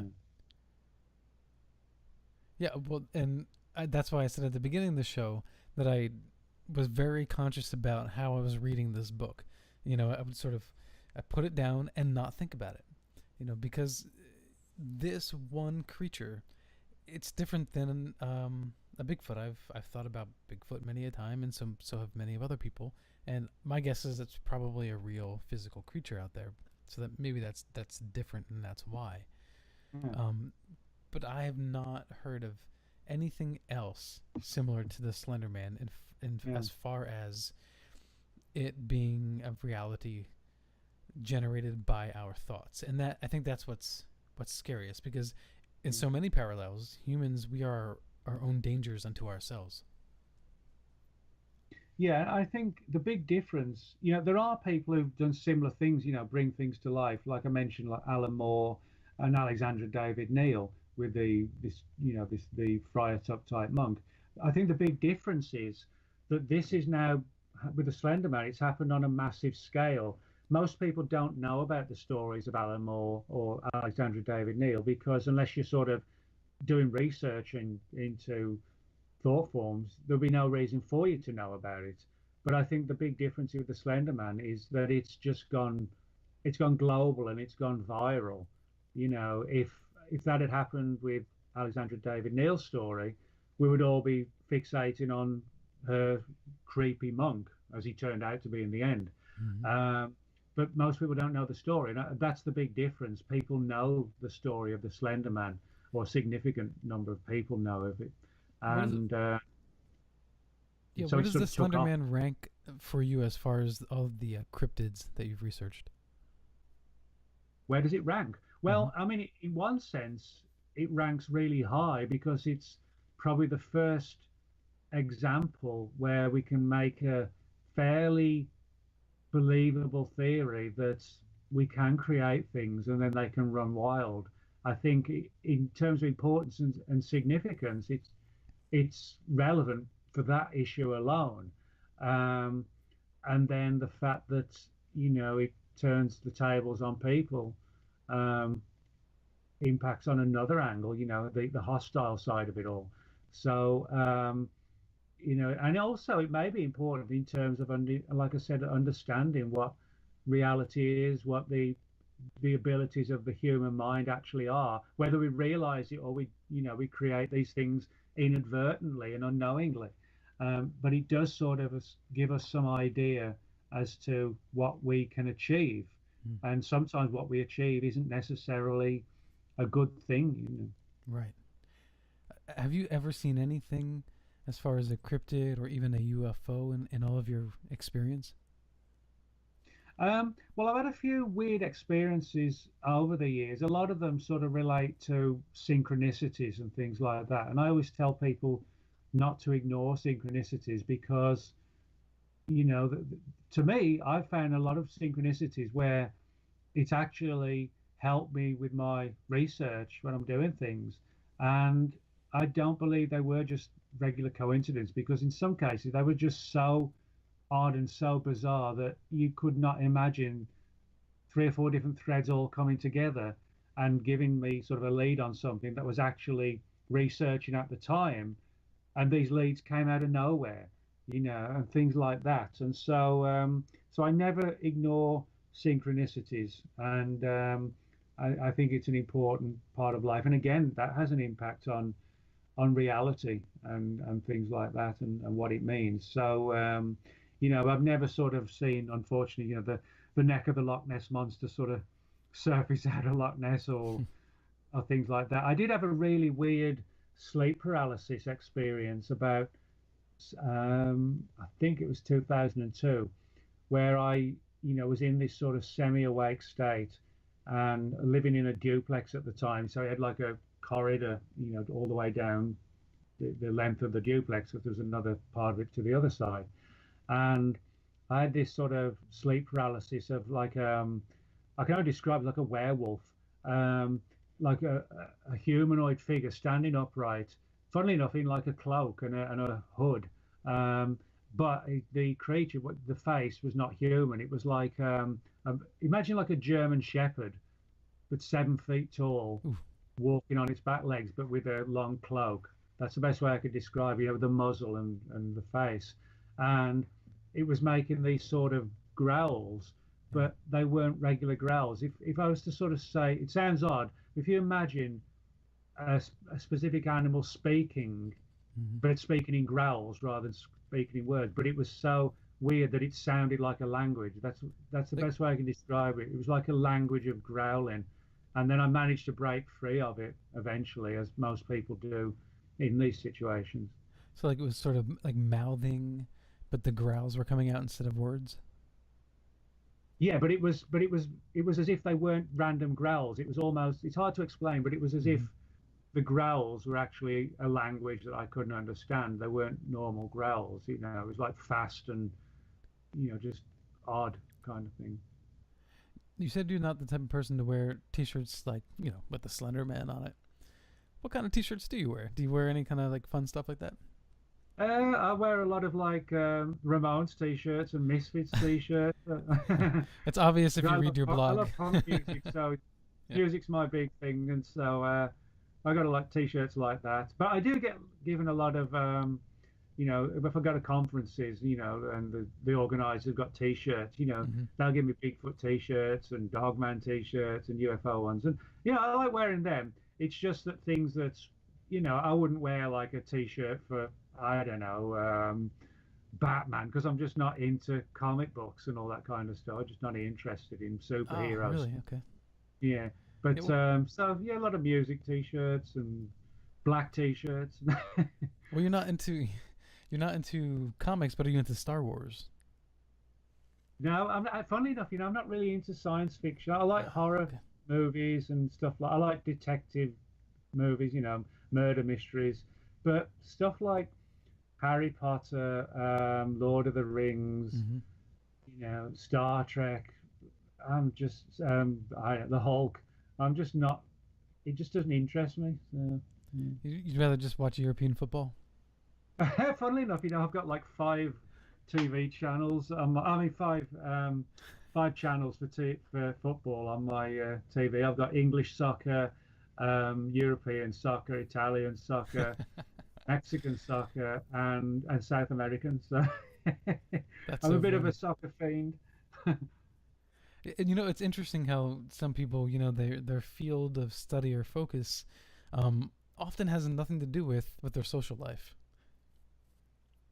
Well, yeah, I mean, I like to have a good, fun social life. I mean, unless like right now when I'm promoting a book, what I like to do, I sort of, I get up about 7 and have breakfast, watch a bit of news, and I like to work on the books or the articles like 9 to 5. And then when 5 comes around, I like to stop and I put the laptop, just close the Word document down, and I put the laptop in sleep mode, 5 o'clock, and it stays that way till 9 the next morning. And I only work Monday to Friday, 9 to 5. I don't work evenings, and I don't work weekends because for me that's to have a fun time. Um, and for me, it works best because I like that break on evenings, and I like the break on the weekends to have just a totally normal life. Well, not that normal always, but but a life away from what I'm doing, so I won't get burned out, and you're just frazzled by not doing anything else. So that's, but I mean, different for different people. But that's how I like to do it. I just like to keep it 9 to 5. I mean, I wouldn't want people to think it's just a job because it's a passion. If I wasn't still as enthusiastic for it all as I was when I was 15 or something, I wouldn't do it. Um, but I like to keep regular hours. Then that allows me to have regular evenings off and weekends off. So. Yeah, well, it's a funny thing you say regular hours because I think when you imagine someone like yourself who spends so much time researching you know, dark things, imagine that person as a creature of the night. All right, well, thank you, Nick Redfern, for coming on to Paranormal Now. Oh, thanks, Alan. Yeah, absolutely. All right, so if you want to find out more about Nick, what website would you direct them to? Well, I have a blog, which is my main blog, which is called World of Whatever. And if you just type in Nick Redfern in Google, the first thing that pops up, I think, is actually that blog. People can also reach me at Twitter, Nick Redfern UFO, and also at Facebook.